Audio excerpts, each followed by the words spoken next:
Assalamualaikum warahmatullahi wabarakatuh. Baiklah, apa kabar anak-anak hari ini? Baik semua ya. Oke. Sebelum kita memulai pembelajaran pada pagi hari ini, baiklah kita berdoa menurut agama dan kepercayaan masing-masing. Berdoa dimulai.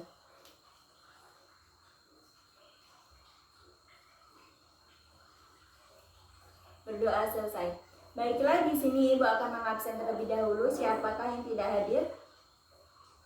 Oh iya, Rizka sakit ya. Oke. Selanjutnya kita akan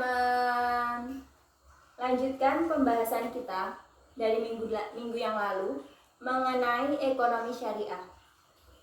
Nah, ada yang tahu ekonomi syariah itu apa? Ekonomi syariah adalah cabang ilmu pengetahuan yang berupaya memandang atau menganalisis dan menyelesaikan permasalahan ekonomi sesuai dengan syariat Islam. Nilai yang mendasari ekonomi syariah adalah tauhid. Tauhid ini mengajarkan bahwa seluruh kegiatan yang dilakukan manusia termasuk ekonomi hanya ditujukan untuk mencari dan mengharap ridho dari Allah Subhanahu wa taala.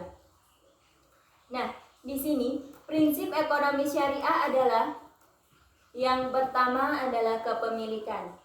Sesuai dengan firman Allah Quran Surat Yunus ayat 10 yang artinya, dan belanjakanlah harta bendamu di jalan Allah, dan janganlah kamu menjatuhkan dirimu sendiri ke dalam kebinasaan, dan berbuat baiklah, karena sesungguhnya Allah menyukai orang-orang yang berbuat baik. Selanjutnya, prinsip ekonomi syariah yang kedua adalah keadilan dalam berusaha. Seperti firman Allah surat Al-Maidah ayat 5.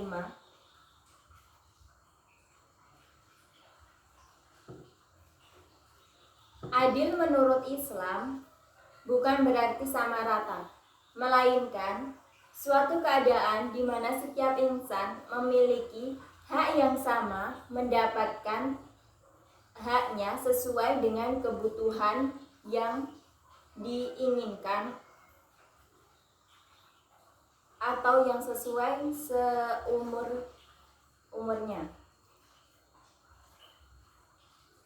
Prinsip yang ketiga adalah kerjasama dalam kebaikan.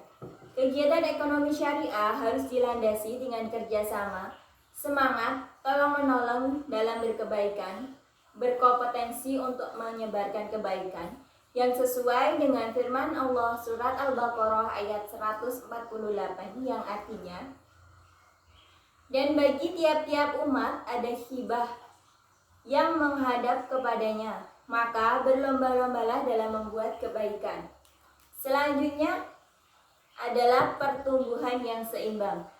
Pertumbuhan ekonomi harus dibagi dengan terjaganya keseimbangan antara kesejahteraan spiritual dan kelestarian alam. Artinya, manusia tidak boleh mengeksploitasi secara berlebihan hasil alam hanya untuk kepentingan dunianya saja.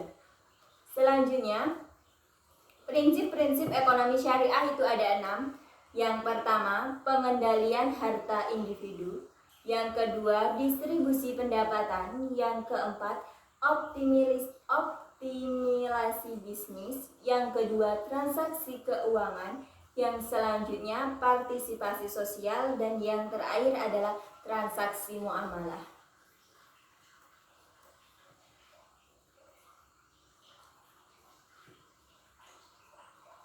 Selanjutnya adalah tujuan ekonomi syariah.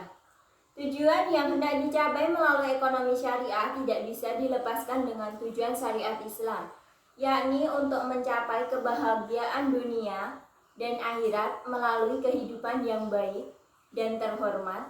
Syariat Islam merupakan aturan yang bisa mewujudkan terpeliharanya 5 kemaslahatan dasar, yaitu agama, jiwa, intelektualitas, keturunan, dan harta kekayaan. Manfaat ekonomi syariah atau manfaat ekonomi syariah melalui muamalah itu ada 5. Yang pertama, Islam mendorong terciptanya pertumbuhan ekonomi bagi masyarakat melalui 2 cara, yakni pengharaman riba dan kegiatan sektor real. Yang kedua, mampu menciptakan anggaran negara yang memihak kepada rakyat. Yang ketiga, mendorong pembangunan infrastruktur yang bermanfaat bagi masyarakat.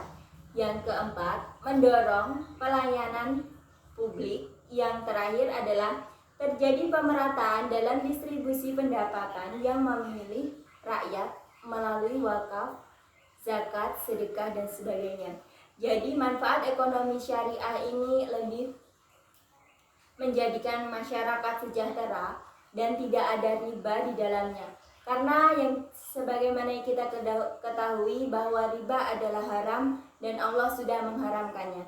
Jadi manfaat ekonomi syariah ini sangat membantu masyarakat, tidak memberatkan masyarakat dalam bermuamalah. Baiklah, cukup sekian materi yang Ibu sampaikan. Semoga bisa diambil pembelajaran dan hikmahnya. Untuk tugasnya silahkan diskusikan masalah tentang ekonomi syariah. Lalu minggu depan silahkan presentasikan di depan. Baiklah, cukup sekian. Ibu akhiri, wassalamualaikum warahmatullahi wabarakatuh.